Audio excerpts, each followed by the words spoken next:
Why the halls? Why is accommodation a good place to start in this idea of kind of developing a restorative university? Yeah. I would say for many first-year students, it's your first community in the university context. It's been great for me because I actually worked as an RA all through university, and you have this opportunity to really start it off right. And in terms of just retention rates at the university, so much of that ends up being traced to what people's experience is in their hall or in the first place where they live, those first friendships, and whether they had a feeling of belonging. And so I think, because it's people living together, it's a real natural space to use some of these tools that facilitate a healthy way of living together and working through issues, but also because that then has the ability to ripple out to the rest of the university community, because you're getting that introduction to, welcome to Victoria University. We are a restorative university, and here's what that means. Here are the practices that we use that show our commitment to this way of interacting with each other.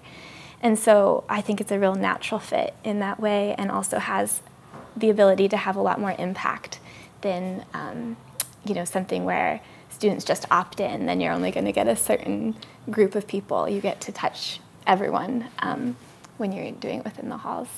So, yeah.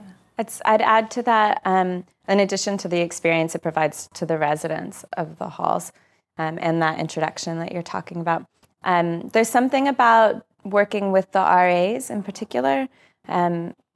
For many of them, this will be the first time that they're in a position of authority, which they are there, but they're in a kind of a weird one where they're in charge and they're tasked with upholding rules and ground rules and norms and keeping everyone safe. But they also live there, and sometimes they're the same age, sometimes they're younger than the people that they're in charge of. And so it's an unusual dynamic.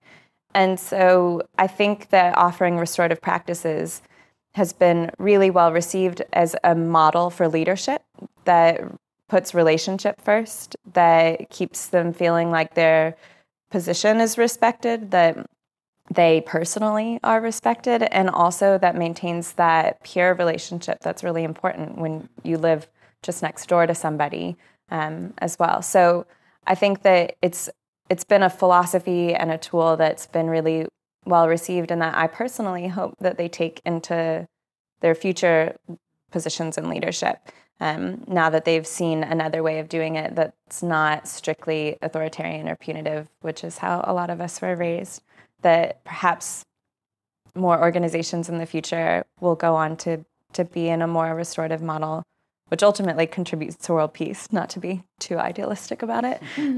But I think it's a really uniquely right place to plant restorative practices, I guess.